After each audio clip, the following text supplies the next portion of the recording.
Hey, what's going on, everybody? It's Rich Perez welcoming you back into another dose of your weekly rundown.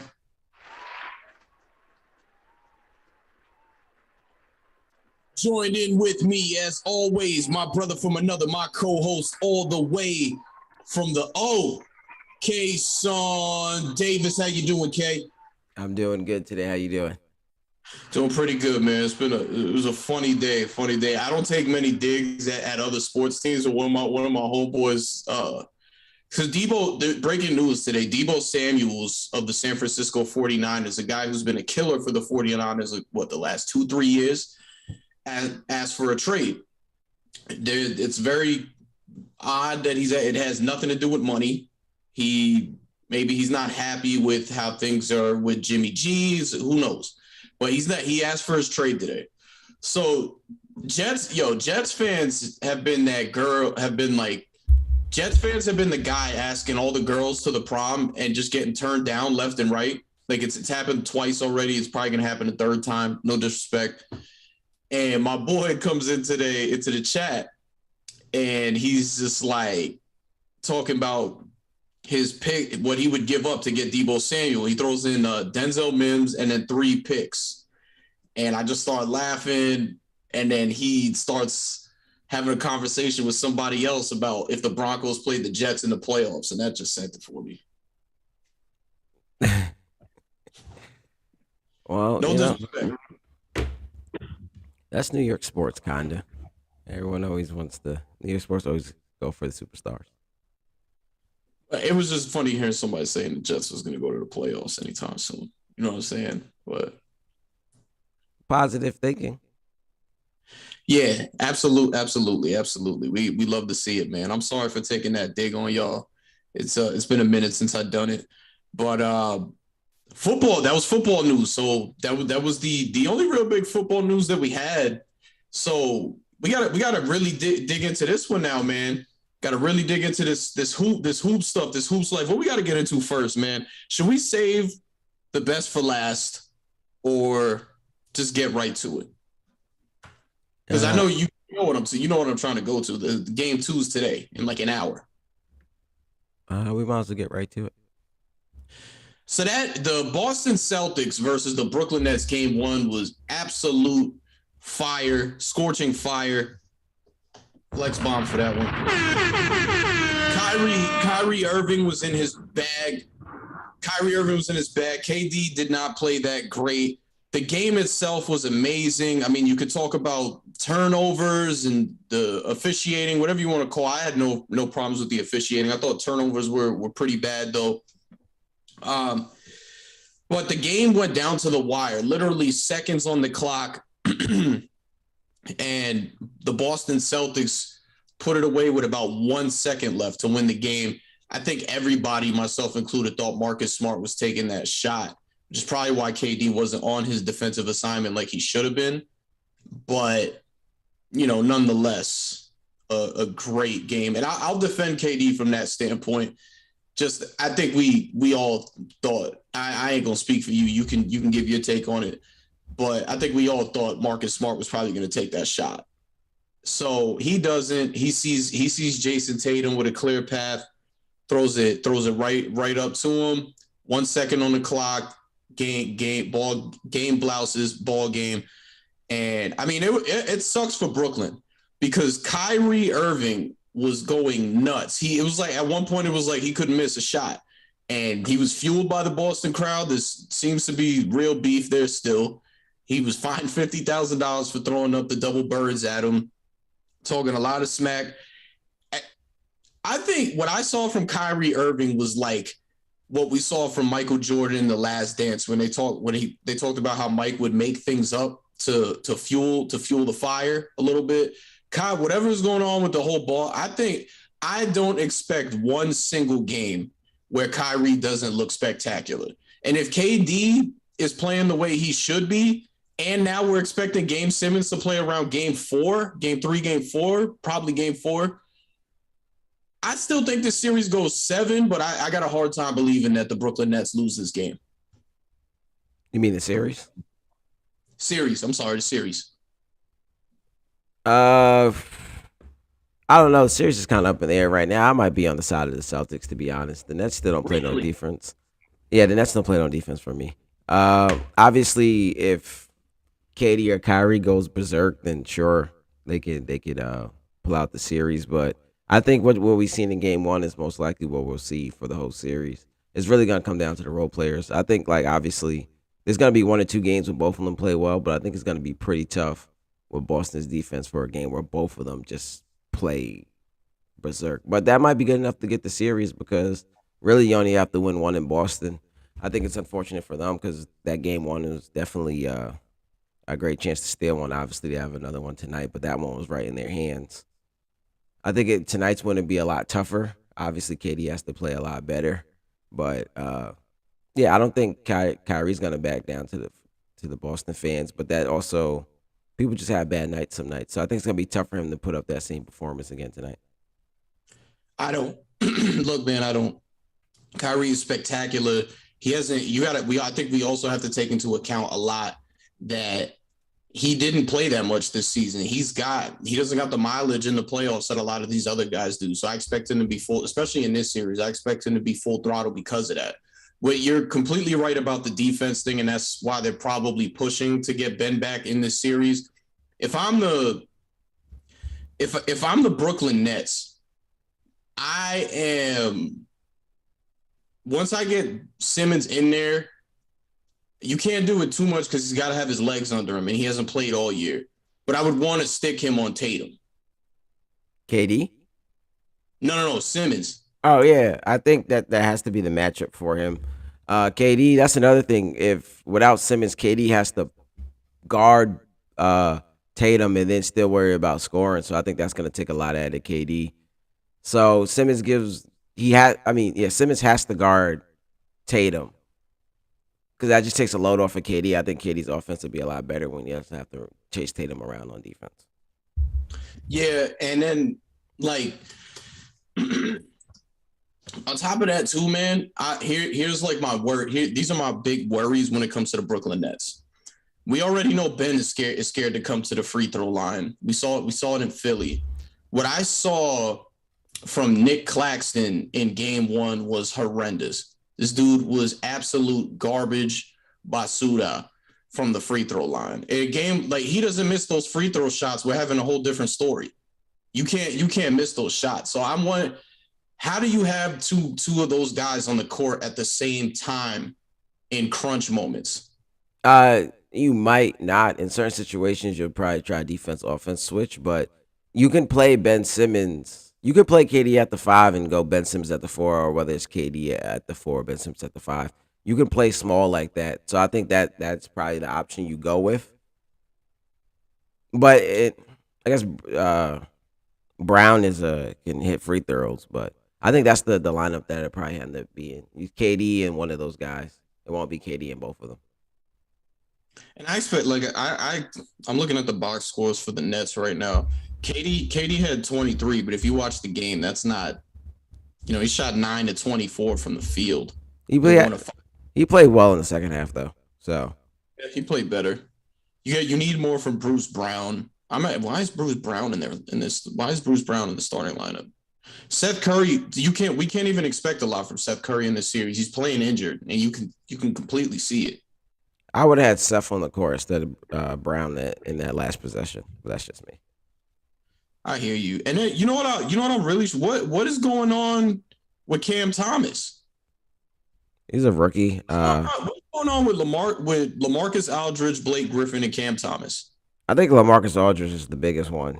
Blake Griffin, you know how Blake Griffin, he's he's kind of wishy washy at this point. Cam Thomas is a rookie, so you chop it up to that. His shot selection is also not the greatest at this point in his career. And but Lamarcus Aldridge, he's someone who's been playing well this season. Obviously, he got hurt a little bit, so that could be what it is right now. Maybe he's not fully healthy, but in a playoff series where the ball slows down and it's a half court game, he's someone who can space the floor for you, and you can give it to him in the post. He gives you a different dynamic of nothing you have right now. You can give it to him in the post. He can go get you a bucket. Yeah, yeah. I can chalk that one up too. I'm going Brooklyn tonight in this one. I think These games to me are probably going to end up the same. But I got Brooklyn. I got the series knotted 1-1 after this. I got the Celtics. You got the Celtics going up 2-0. Yes. If the Celtics go up 2-0, this series is over in 5-6. Yeah, it's probably over in 6 or 7. I expect Brooklyn to go. If the Celtics go up 2-0, the series is not going 7 games. Yeah, because Brooklyn will go back home and win both of those 2 games. You think so? Yeah. I think Brooklyn goes home and win those 2 games. I think both teams are capable of stealing the game on the road. I mean, yeah, they are. Yeah, they are, but that's not what I see right now. I got the Celtics tonight. I got the Celtics in the series, and I got the Celtics tonight. So why do you have them tonight after watching that game 1? I have them tonight because I just think they're the better defensive team. I also think that I just think the Celtics are the better team, to be honest. The Celtics play better defense. KD, it's the same thing I say all the time. KD and Kyrie are gonna go off, but I think when you have 2 weapons like that against a whole team, eventually the team is the one that comes out. Those guys are going to be those guys. They're going to go berserk, but then eventually they'll stop hitting shots. And then that's when the other team that just runs a better defense and a better offense is going to win. So I agree with what Meech is saying. I think Ben does change the series, but we also have to temper our expectations for Ben. We got to remember this guy has not played a game all year. So, yeah, he changes the series because the offense runs through him. So the shot selection could be crazy because you got a lot more KD Kyrie off ball, and then you throw what you said about putting him on Tatum when he comes back kind of opens things up for KD. But we do need to temper our expectations a little bit just because he hasn't played it all this season. I can't expect too much from a guy that hasn't played a single game all year. I don't expect his conditioning to be great. And that's going to be a huge factor in defending Tatum. Aside from that, the reason why I don't agree with you about the Celtics going up 2-0 is because they barely won with KD playing like not good. But Kyrie was playing out of his mind. I am expecting Kyrie to play well this entire series. It's going to take both of them playing out of their mind for them to win the series. I do not see that happening. I am not impressed by what I've seen from the Nets. The Nets are exactly who I expected them to be. One of those guys will go off, and they're not going to play any defense. They're exactly like people are mad impressed by what they've seen. I'm not impressed. They're exactly who they showed me to be, and I don't think that's going to win them the series. I want to revisit. Well, we'll revisit it next week after this game, but I definitely want to revisit it after this series is over. All right. Now, obviously, they can win the series. Those guys could be those guys and go off. I just think I've seen this story before in like a KD Westbrook type of situation, and eventually the better team comes out. Don't do that. Definitely. This is not KD Westbrook type situation at all. I love Russ. It definitely is. How? It's two superstar players they're kind of unstoppable. That can win you a series. Whoa. Russ was unstoppable? Bro, Russ in that 2016 playoffs was unstoppable. They wasn't up with 3-1 on the Warriors for no reason. No disrespect to him, but all you gotta do is make him shoot. That's how you stop him, bro. That sure, but they wasn't stopping him that playoff run. I can't co-sign that one. They wasn't up 3-1 on the Warriors. If it was that easy, you have to explain to me how they were up 3-1 on the Warriors. No, it's not recency bias though. This is not Russ not being a good shooter has been a topic of discussion for years. Yes, it has. First of all, he has never been a great 3-point shooter. He's always had that great mid-range. He had a great mid-range. I don't know what happened to the mid-range. He did have a really good mid-range shot. I need to know what happened to that too. But I'm just saying. Look, he was always phenomenal. But one of the ways of stopping him was making him play full court offense. Right now, that seems so simple, but back then, that was not happening. It just wasn't happening. Like it seems so simple right now, but back then, it wasn't happening. Like KD and Westbrook were winning series off their talent alone, and that's what I see here again. And I don't know if it's gonna win the. I don't know if it's gonna win them the series. Obviously, Kyrie's a better offensive talent, but Westbrook gave you a little more playmaking at the time, more rebound, a little more athleticism. Each one has its trade offs, but I see the same thing. You have two great superstar players trying to win you a series based off their talent alone. I think this team is better than that Oklahoma City team too. Though. No, I think overall the Oklahoma City team is better. I'm taking Steven Adams over Drummond any day of the week. And can I get feedback on this? Who's playing Seth Curry over Roberson? All right, and I'm taking Ibaka over Bruce Brown. So no, the team was not better than this. That Thunder team was way better than this Nets team. Who's coming off the bench on that team? Dion Waiters came off the bench. Who comes off the bench for the Nets right now? I love Dion. I'm taking the Dragon right now over Dion back then. The Dragon, bro. Oh, what? They're like the same. It's not that big of a difference. Nah. I'm getting ganged up on over here. OKC was a way better team. Bro, Drummond is cool. He's not better than Adams. Roberson and Adams was playing out of their mind kind of during that playoff run. Roberson was a super solid defender. I'll take. He was hitting some threes that season. He was hitting some threes that playoff run. And I might take Seth Curry over him, but defensively, like right now, no, not defensively, no. But right now in this series, I would take Roberson over Seth because you need to put someone on Tatum. That takes KD off of Tatum. They're gonna get that though. We don't know that, and like you were saying, he hasn't played all series. He hasn't played all season. Now Reggie Jackson wasn't on that team. He was gone by then. Yeah, he wanted to be a starter. I forgot who came off the bench for them. All I remember is Dion Waiters. That was basically the sixth man. I don't think Perk was on that. Yeah. I can't remember the bench right now. But starters alone, that OKC team won already. Like, yeah, Dion might have been a starter on that Oklahoma City team. Nah, he definitely wasn't. He came off the bench. Really? Yeah, Roberson started. That's why dude got fired. Anyway, Milwaukee, Chicago went a little different than I expected. I thought Milwaukee was just going to run through Chicago, but that game was a little closer for comfort. You had to get a heroic performance out of Giannis and the boys, which you expect, but I still think that's a sweep. I don't think it's a sweep. I definitely think Chicago will get one or two. I don't see them. I think it'd be tough for Chicago to get one in Milwaukee, but I definitely think in Chicago, especially having been to the playoffs in a couple years, you still have Zach LaVine. You still have DeMar DeRozan, who was playing at the MVP level at one point in the season. I think those two get you one or two games in this series, definitely. The Chicago team, to me, hasn't been the same since they lost Lonzo Ball. And then is this kid back yet? Patrick Williams? No, not Patrick Williams. Why am I hitting the brain for the bald eagle? Caruso?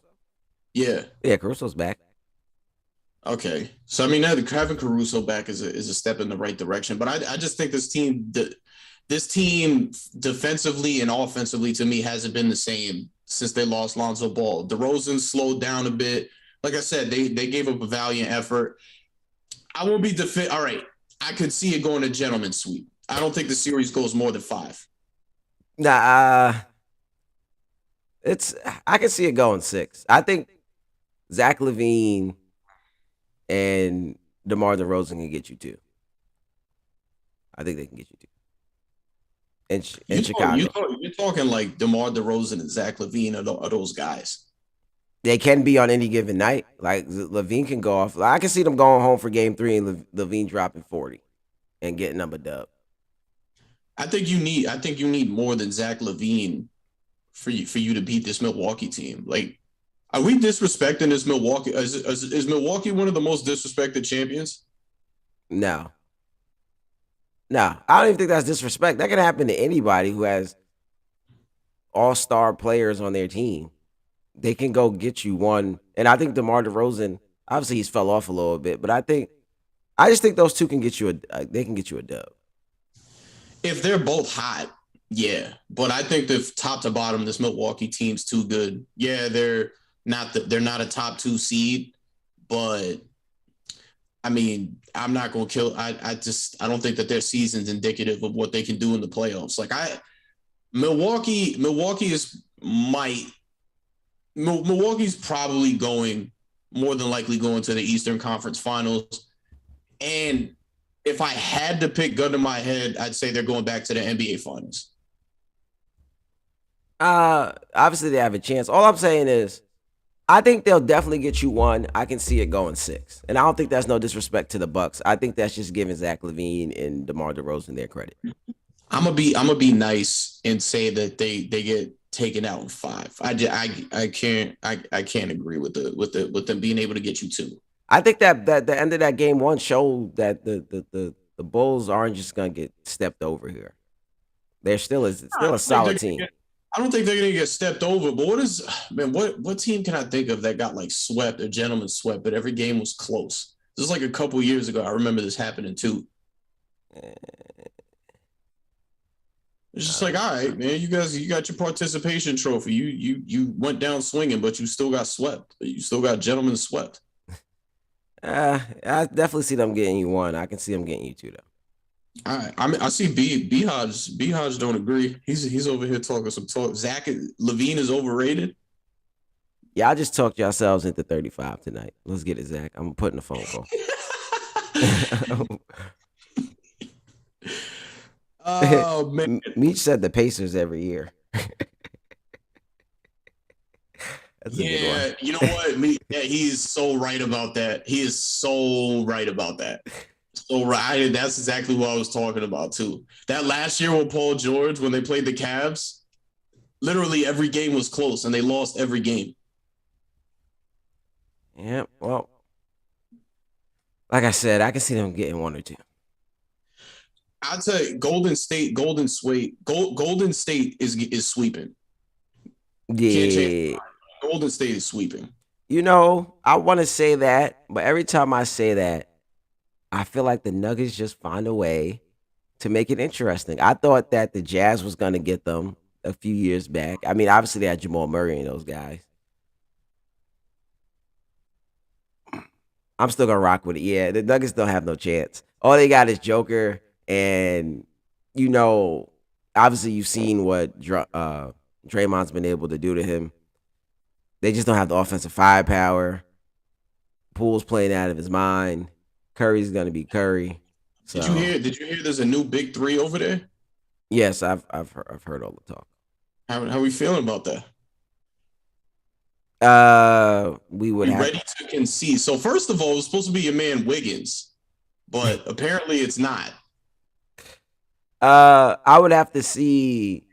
That's the end of the playoffs type of talk because he's playing great right now, and then they can run into the Grizzlies in the next round, and Poole can get his ass locked up. So it's been a good start, but let's remember who they're playing right now. They're playing the Nuggets, who have a whole bunch of nobodies and Joker. So they got the remains of DeMarcus Cousins. Yeah, but that's probably not helping them defensively either. So, you know. I just think all this series has showed me is that we need to call out the numbers crowd, the analytics crowd that fights for Jokic to win MVP every year. Because I'm watching it, and I'm not watching an MVP for performance. So the numbers that you throw at us all the time are great, but he should not win MVP this year. I still contest he shouldn't have won it last year, and the only reason that you had to give it to him was because Embiid couldn't finish the seat or couldn't give you a full season. But numbers are cool. I'm a guy that likes 50-50. Yes, the numbers got to be there. We got to talk about the numbers. But I'm all about seeing what's actually on the floor too. And that's not MVP to me. I think the series, I would push back and say I think the series helps him for the fact that he doesn't have any help out there. So do you think he's looked that great? No, but he has exactly. But he has Draymond on him. He has that Warriors defense. So I didn't. with no help, I expect the Warriors to kind of do what they've been doing. Like they're focused on one person. You're talking about DeRozan and Zach LaVine being able to get you one or two. That's two people. Yo, Allen Iverson was a one man. Even though he had a good team around him, he was able to get one against the Shaq and Kobe Lakers. All right, but what do we praise Jokic for? His ability to pass the ball. If he ain't got no one to pass the ball to, he can also score. Right. But part of his game is his ability to pass. If his teammates aren't helping him, you're forcing him to basically score every bucket for you. I don't think he can do that against the Warriors. They just don't have enough firepower to keep up with those guys. Look, they're not supposed to win the series. I just feel like we got to start having a conversation about. Hear me out. Every argument I've ever heard about Jokic being in the MVP conversation has nothing to do with his actual play and all of the advanced numbers. I've seen some people play. Look what he dealt with. He's been without Jamal Murray, and I'm going back to even last year. I guess last year's a different conversation. I think there wasn't as many candidates last year. It was like Embiid, and Embiid got hurt. It was KD got hurt. So obviously he put up great numbers, but the candidates wasn't that great last year either. I think this year there's way more candidates who played enough games. So I don't think Jokic should even be in the final three for MVP. I think Devin Booker was slighted for MVP. Not winning it, but he should have been in that conversation more. I think the Suns are maybe one of the most disrespected teams at the moment. Name another team that's been number one in the league and didn't get coach of the year. Didn't get coach of the year, didn't get an MVP, didn't get a defensive player of the year. They're getting disrespected a little bit. But back to the Joker. He's going to be in there because of his numbers, but I don't know. This is what I expected. He ain't have no help. Like, obviously, the series is not over yet, too. So they can go home, start role players play better at home. People can play berserk. They can end up getting one. And then it's a different conversation. But this is kind of what I expected. And if they get swept, that's what I expect. They got who they played in the second round last year because they got swept, I think.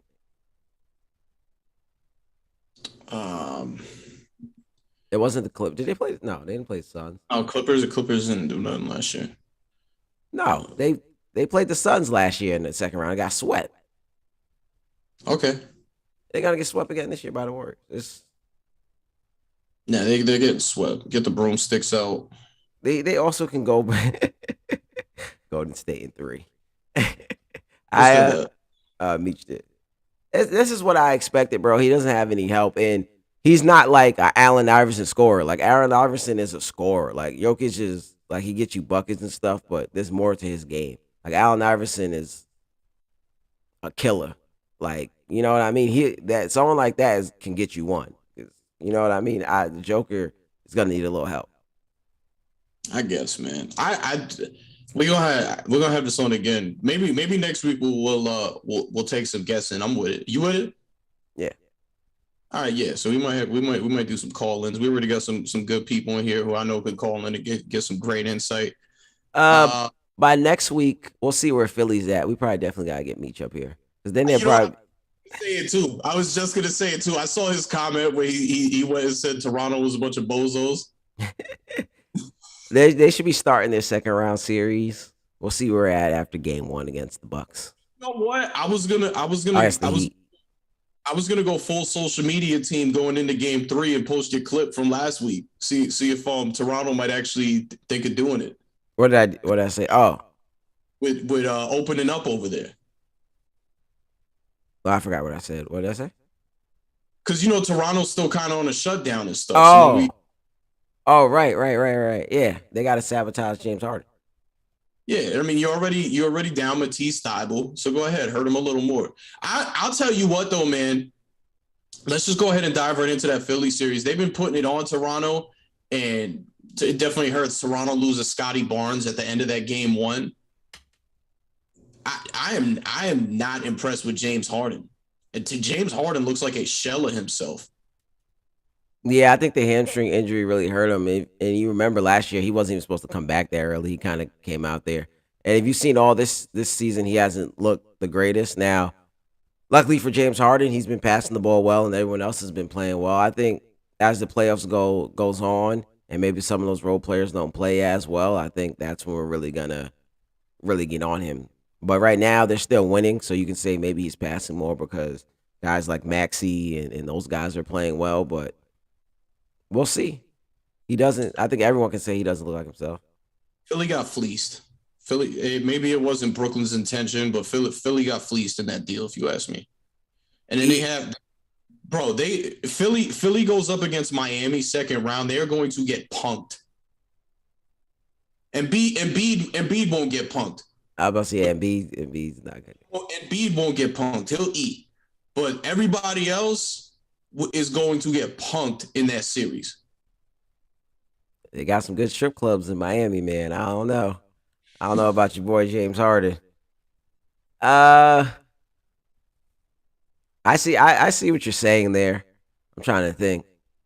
James Harden, I guarantee Charles Barkley guarantee right now. When the series starts between Philly and Miami, the biggest talking point in that whole series is how bad Miami makes James Harden look in that series. Exposed. But he's not looking good now, so I don't think that should be. You know what I mean? Look what you just said. We don't have to talk about it now because they're winning. We got to talk about it once we see they're struggling, and he's a big reason why. Right, but then it'll be like, well, he wasn't playing well already. So I guess you're supposed to elevate your game in those type of moments. Yeah, we're gonna get on him then. You're right. I think is Philly gonna get swept in that series? Y'all let me know. Is Philly getting swept in that series? Can get you a game. Joel Embiid can get you a game. That is true because I don't think Miami has. I guess they got Bam, but still, I think he'll get. I remember there was a couple years ago when they were kind of fiending to pair someone up with Jimmy, and I don't know if you remember the rumors were out there that Embiid could find his way outside of Philly, and the talk there was some talk there that they could get him to Miami, and Bam was a piece. So, yeah, I think he'll give Bam some trouble. But outside of that, like Tucker on Tobias, you're gonna have Jimmy on James. Who's playing the two for you guys right now? So it's been a little interchangeable right now. I mean, let me go look at yesterday because I didn't even see Duncan Robinson in the starting lineup yesterday. I can see Philly getting swept. I don't think Philly gets swept in that series. Or a gentleman sweep. I can see them only get one. Maybe a gentleman sweep. Maybe a gentleman sweep. Those matchups do not favor Philly at all. I don't like Tobias being guarded by Tucker. I don't with the way James Harden's looking. I don't like him being guarded by Butler. Miami has home court. You know what, too though? Look who's on Miami's bench that hasn't even played. Markieff Morris and Victor Oladipo. Like this team is deep. Yeah, I understand that they're a big reason why they're not playing is once you are out for an extended period of time with Spoelstra, it's very hard to get back in that rotation. But you could plug those guys in at any time if you want to, and it's a dangerous game for them. You got Duncan Robinson who came off the bench yesterday. Dwayne Dedmon's your backup center.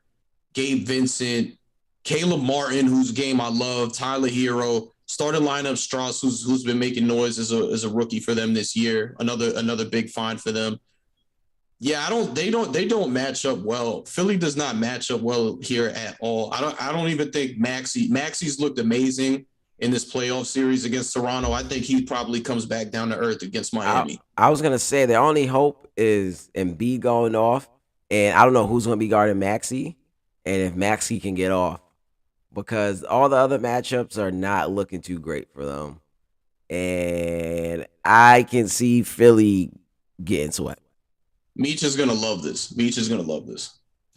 Philly, one of the biggest reasons why Philly will lose that series, big coaching disadvantage.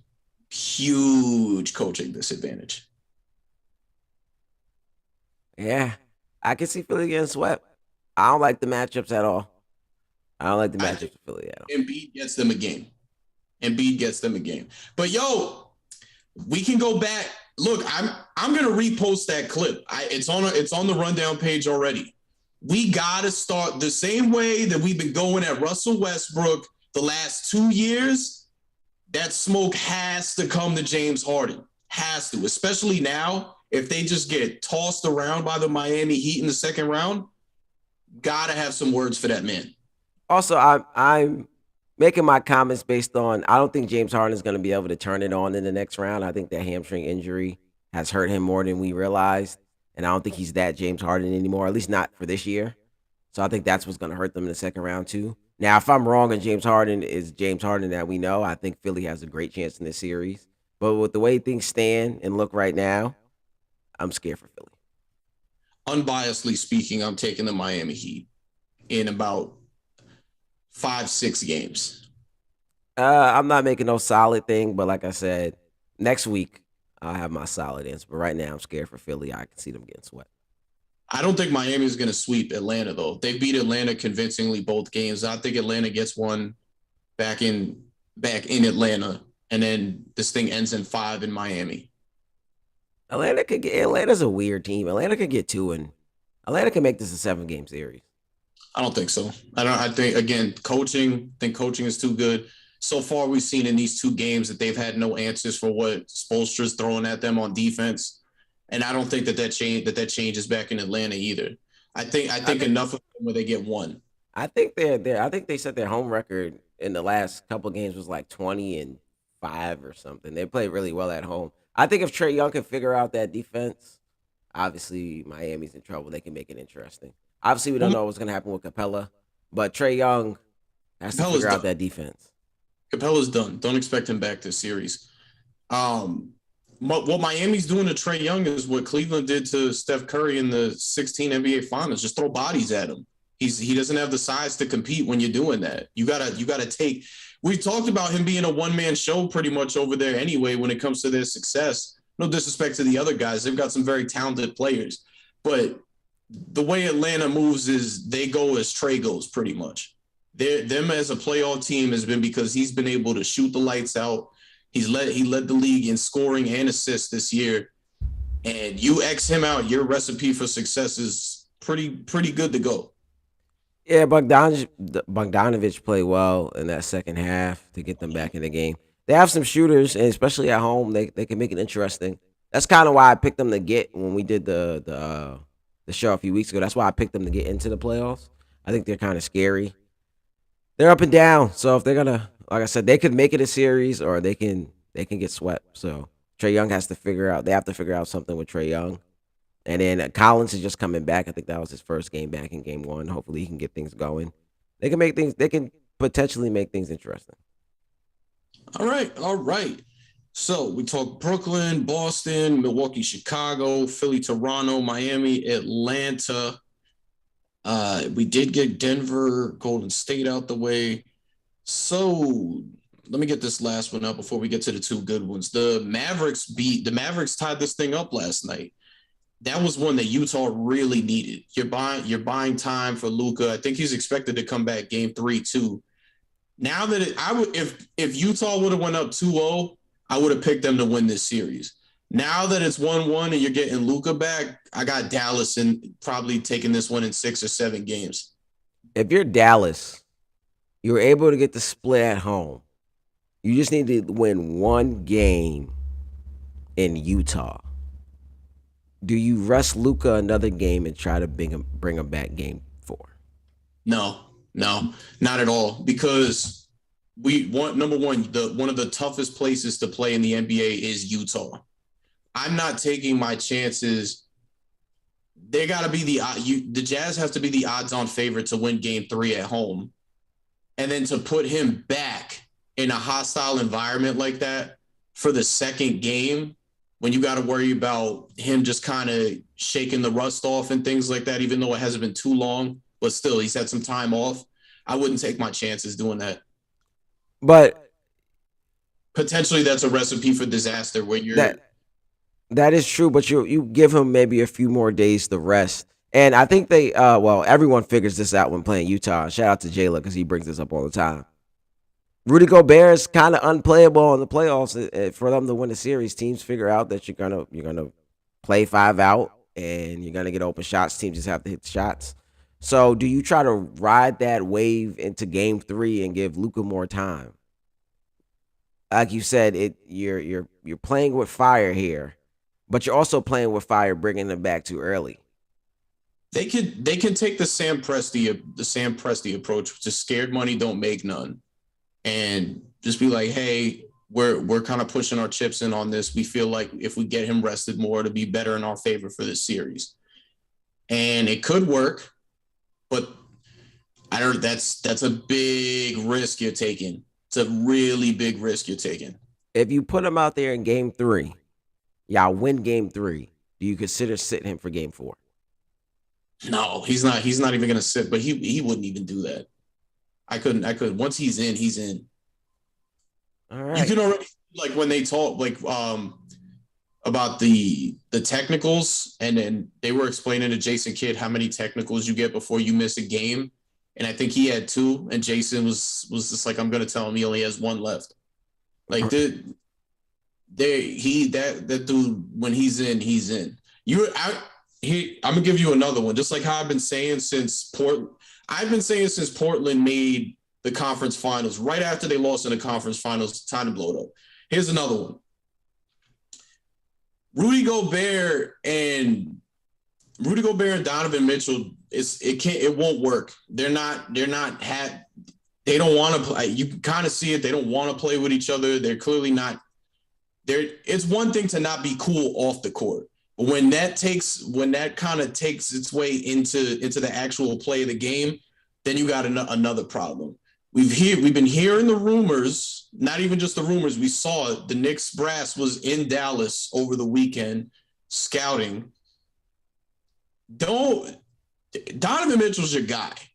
Do not ruin that thing for Rudy Gobert. I'm shipping Rudy Gobert out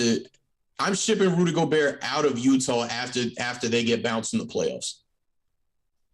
I don't know if they don't like each other, but like I was saying, Rudy Gobert just becomes unplayable in the playoffs. You've seen what Terrence Mann did to them last year. You see what Jalen Brunson just did to them, and those shooters over there. So I think he just becomes unplayable in the playoffs, where like you're gonna have to switch it up. But with all the rumors that's been out there already, Donovan's already been thinking about getting to a bigger market and maybe at a racist Utah.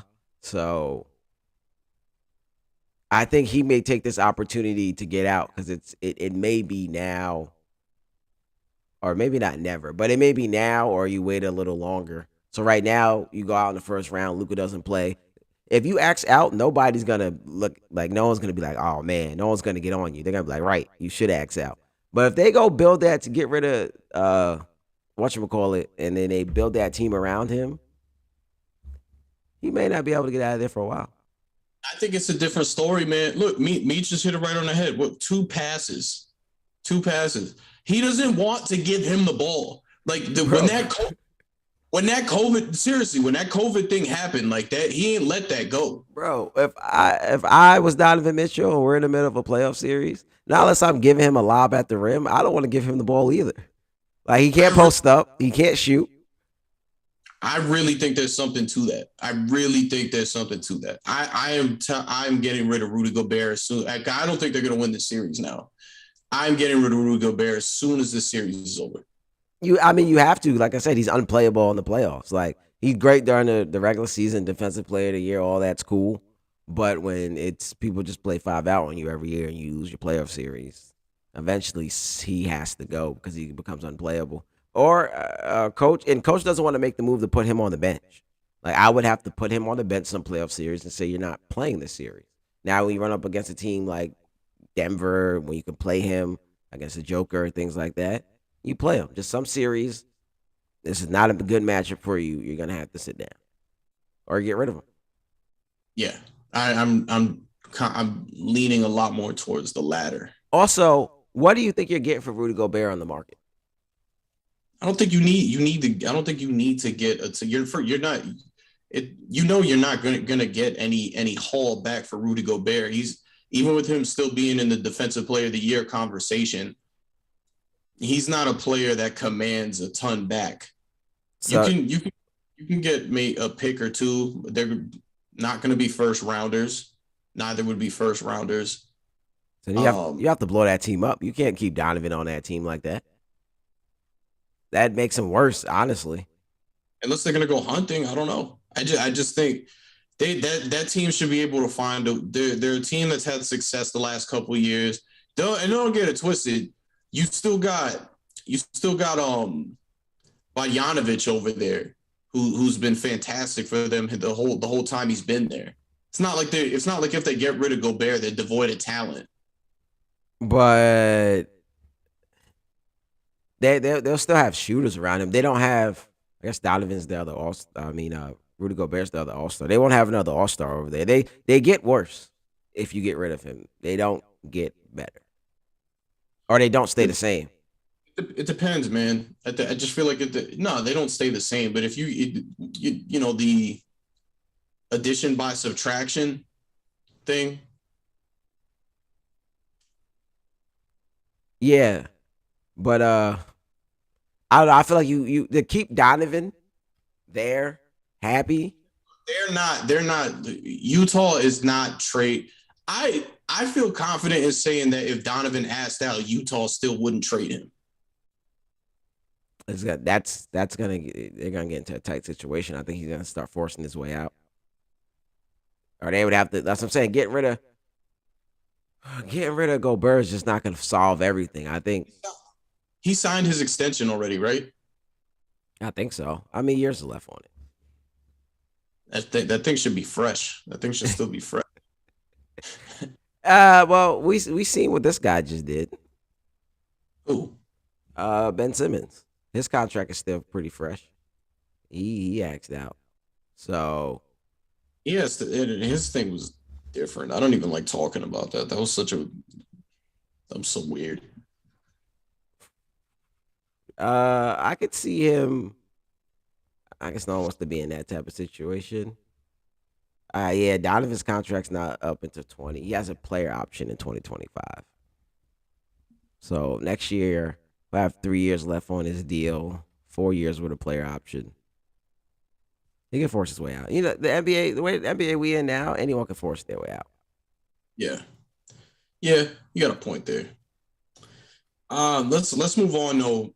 Here's one I really wanted to talk about: the Memphis Grizzlies and the Minnesota Timberwolves. Look, man, I hate to tell you I told you so. I remember going back to the play-in. We were talking about making picks for who's doing what, and I said Minnesota is going to beat the Clippers. The key reason why, not that it would. One of the reasons why was the Clippers didn't have the roster I thought to compete with them. And to go along with that, when I say didn't have the roster to compete with them, I specifically said these are not your same old Timberwolves. This is a whole different team.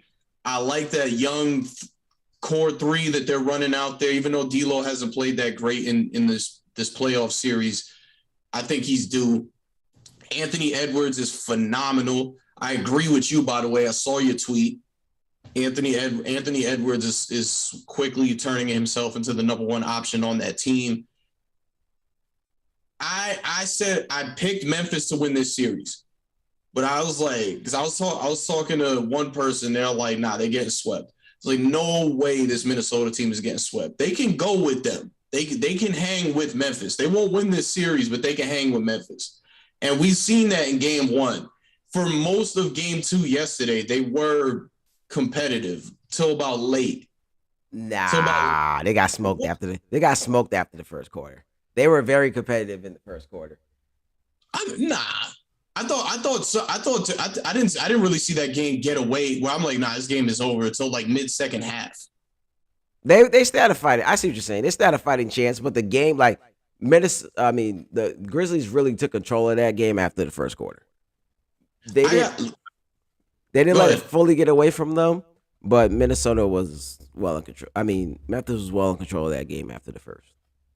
I got Memphis winning this thing in six. I think Minnesota takes a game at home, and that's pretty much it. I got Memphis moving on after 6 games from this one. But be wary of Minnesota moving forward from here on out. Let me ask you a question. Josh is probably the best player in the series. Who are the next three best players in the series? Anthony Edwards, Carl Anthony Towns. I should be saying D'Angelo Russell, but he's not playing like it. So does Jaren Jackson Jr. go there? For now, yeah. But it's supposed to be D'Lo. It is supposed to be D'Lo, but I haven't So seen. with that being said, Minnesota really has, I wouldn't say they have the better team, but they have more firepower. I think Memphis needs Jaren Jackson Jr. to play like the star that you think he can be when you want to compare him to With that, man, I haven't. when you want to I, compare him to KD and Westbrook. I feel like you've been killing me ever since you really did not like that I said that day. he has to, he has to be that guy for them to win the series. And he played better yesterday. He hit 4 threes. They're gonna need him at the 5 to stretch the floor.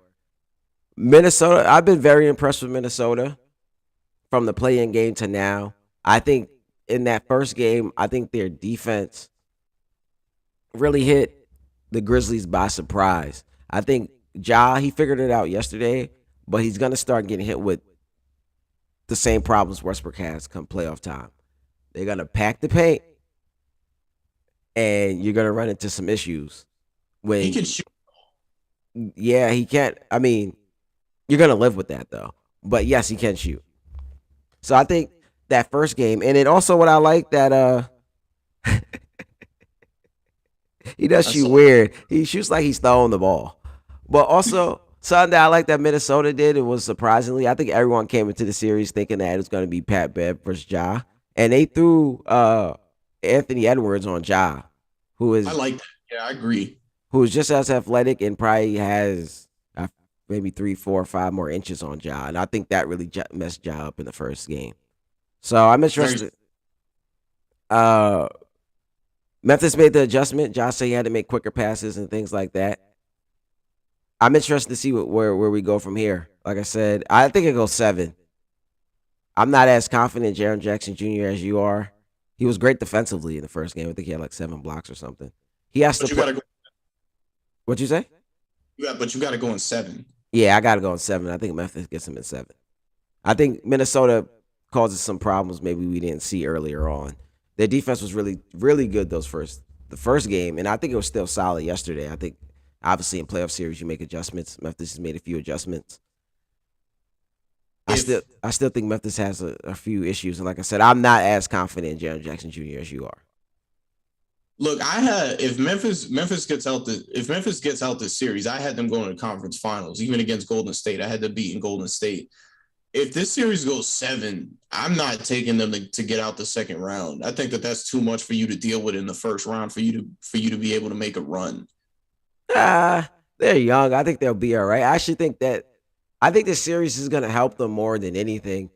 Like I said, Minnesota's defense was great. I think they pushed them. And they're going up. They're gonna go into a hard series next series against the Warriors. Obviously, the Warriors will probably be well rested with what's going on with the Nuggets, but I think they're young. I don't think if they were an older team going 7 in the first round and have the Warriors wait for them, sure. I think going 7 and getting right into that Warrior series, probably on a high. I think they'll be all right. Yeah, we'll definitely see, man. I just think Memphis is. I understand what you're saying with the issues. I just still think that they're too good. Great coaching decision to be able to throw Edwards on there. That's actually brilliant. And when you talk about it that way, you would think that it would be a no brainer too. But you got Patrick Beverly, so you don't really think about it. But Ja was killing Pat in the first quarter, so they had to make an adjustment. Yeah, some of the stuff Pat does is not going to hack it against certain stars. Westbrook was right. Westbrook was right. Oh man, Westbrook was right. He just what's be going running on with around. he do. Especially after that playing win. What's going on with Cat? I don't know.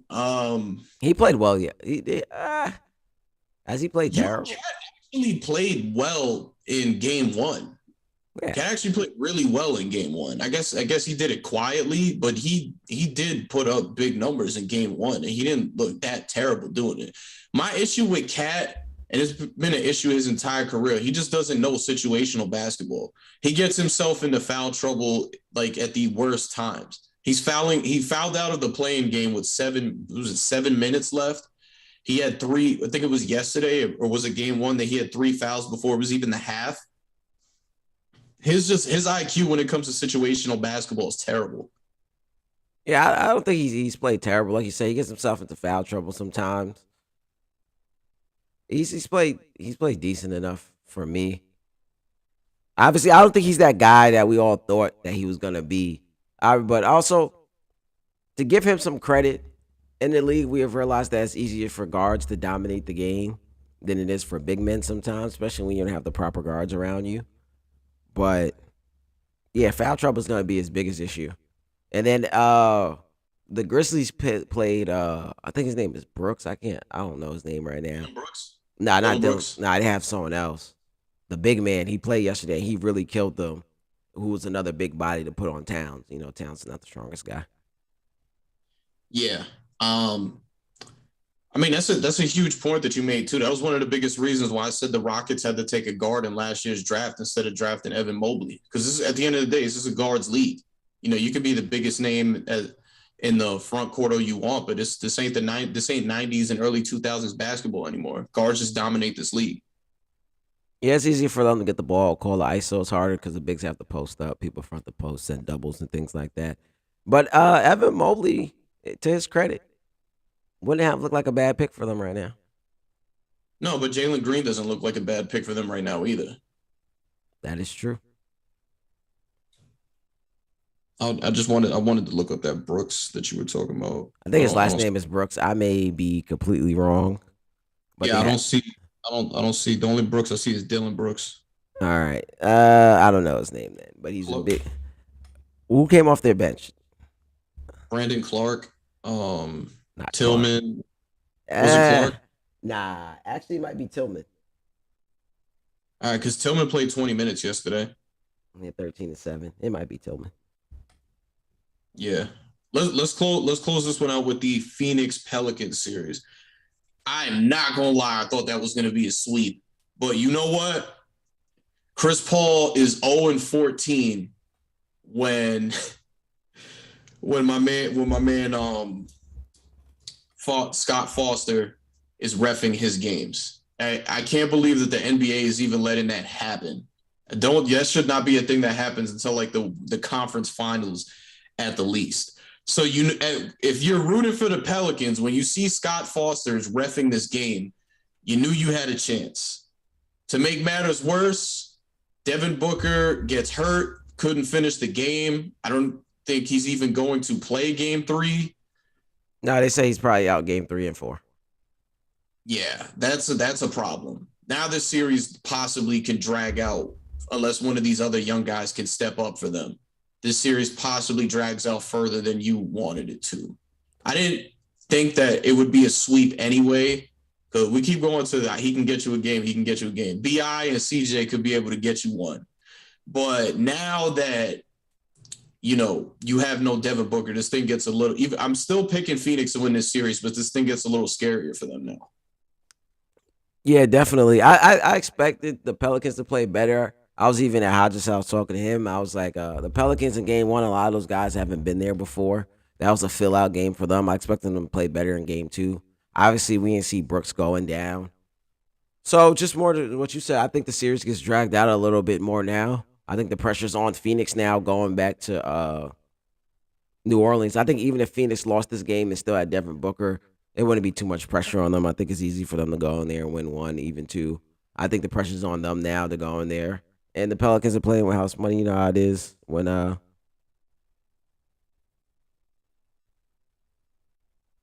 okay. Well, Jay Wright is considering retiring the season. I just saw it too. I don't know if they saw if you saw my screen. I was like, whoa. At first, I was like, it said just that I got to see it because I couldn't read the whole thing. Okay, well, yeah. So I think the Pelicans are playing with house money. You know how it is when a young team is playing with house money, but they have 2 dominant scorers, and I've seen someone compare them, not obviously on the level of KD and Kyrie, but they are a lower level scorers who are the same thing, or though you have 2 great scorers on the other side who you have to slow down. I think Phoenix will still win a series, and I think it'll probably go 6. Yeah. I think for Phoenix, man, I know he's probably not in best he's probably not in the best situation with the team because he didn't get that contract extension. That rookie extension he was looking for. But they need more at center. Phoenix needs. I feel like he hasn't been playing up to par from where he was last year. I thought he was playing well. I think he's getting killed on the boards this year because even in game one, he had hit a three and things like that. But I think Valanciunas is giving him problems in the paint. I think he had a career high 25 rebounds in game one. He was killing them again. So I think he's a big body down there giving him problems on the boards. I thought he was playing pretty solid on offense. It's just on defense. It's killing him. Yeah, yeah. And Meech, I think no. I'm not Same. mad. I'm not mad that he got it, but I definitely think Mikal Bridges deserved it over him. I didn't want to see Gobert wear it again, but I definitely think it should have went to Mikal Bridges. But I am not mad with Marcus Smart. Was there somebody else in there too? Because I didn't think Marcus Smart should have won it either. There wasn't anybody else. I feel Nah, like I was thinking of the name. it's always three finalists, but people thought Bam should have been in there. Yeah, Bam absolutely should have been in there. I didn't think. I'm not mad. Here's the thing about Marcus Smart, man. I think maybe you might kill me for this. Marcus Smart as a defender to me is like a better Patrick Beverly.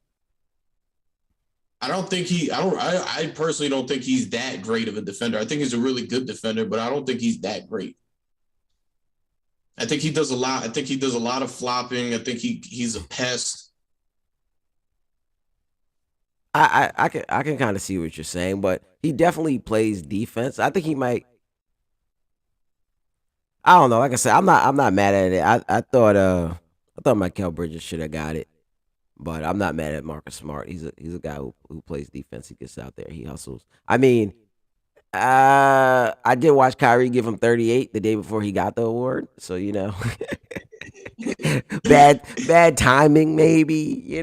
But yeah, I'm not mad at it. Michael Bridges should have got it. Even like I said to you earlier, I think Phoenix is one of the most disrespected teams right now. I've never seen a team that was number one in the conference 2 years in a row and get a coach of the year and get an MVP and get a defensive player of the year and get nothing. They just ain't. People give them no credit. I think they're one of the most disrespected teams right now. Yeah, I'm starting to be with you on that a lot too. Before we get out of here, we got 3 games tonight. You said Brooklyn and the Celtics. You got the Celtics going up 2-0. I got this thing knotted 1-1. I think we both agree this is probably another barn burner. Yeah, it'll be another good one.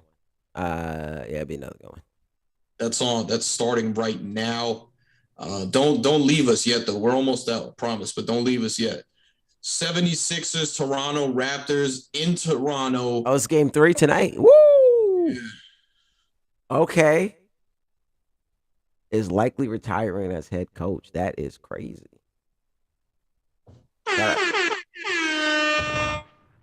Shout out to Jay Wright, man. A hell of a career, especially these last 6 to 7 years, man. I think two championships, 4 Final 4s. I picked them to win the championship this year. I think if my son doesn't get hurt, they have a great chance of getting that done for me. Hell of a career, especially the last 10 years, man. Well deserved.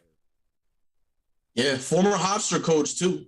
Started all at Hofstra. Played for head coach or coached current Hofstra head coach Speedy Claxton back in the day.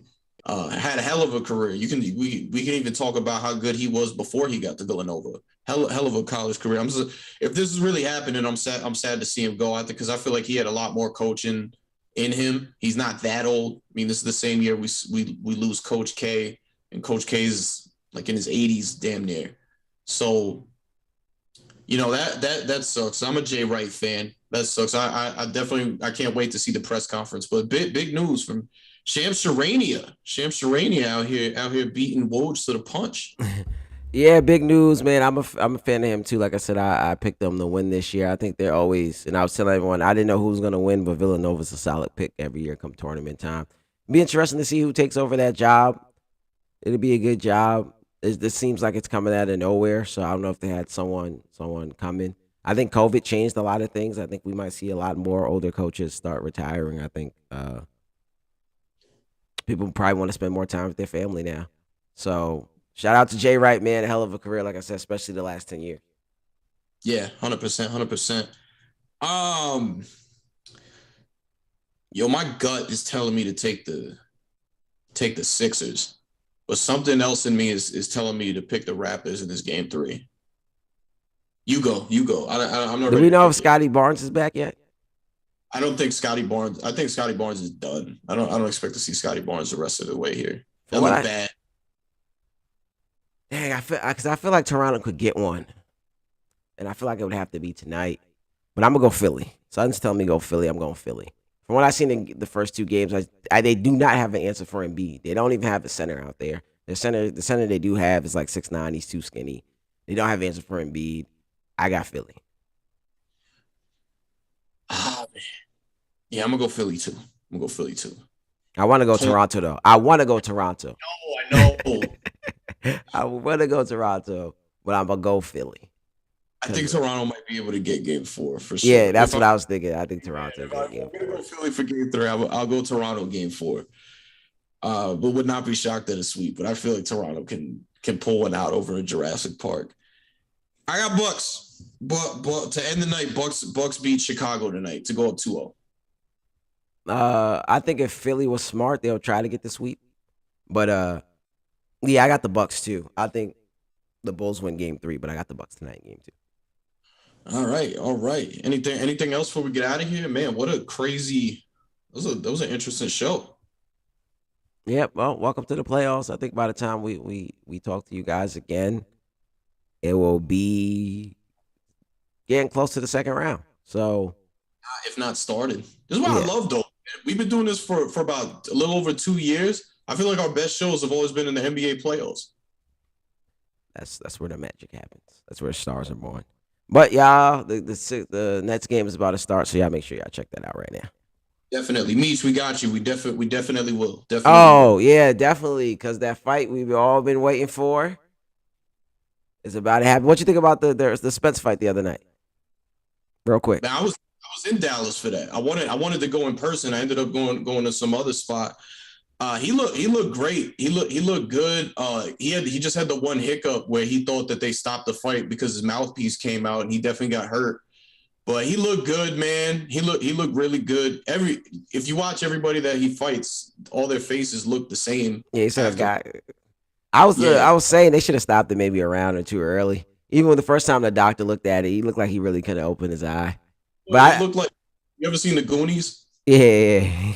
It looked like the monster from the Goonies. Like there's a one still shot where they're checking his eye and then just the one eye's closed and the other one's wide open. Hey, we got news on it. I'm glad we didn't cut out. Fordham University coach Kyle Neptune is expected to be the choice to succeed two-time NCAA champ Jay Wright.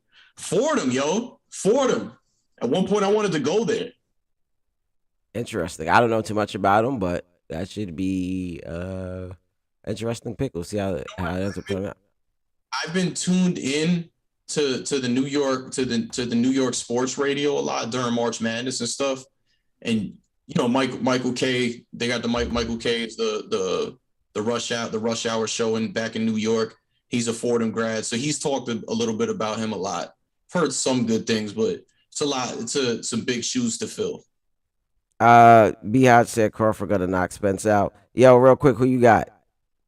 Me? Yeah. You got Crawford or Spence? I had everybody from back home is gonna kill me because I'm supposed to be picking Spence. I picked Earl Spence. Every time we talked about Earl Spence versus Crawford, I said Spence will beat him, no problem.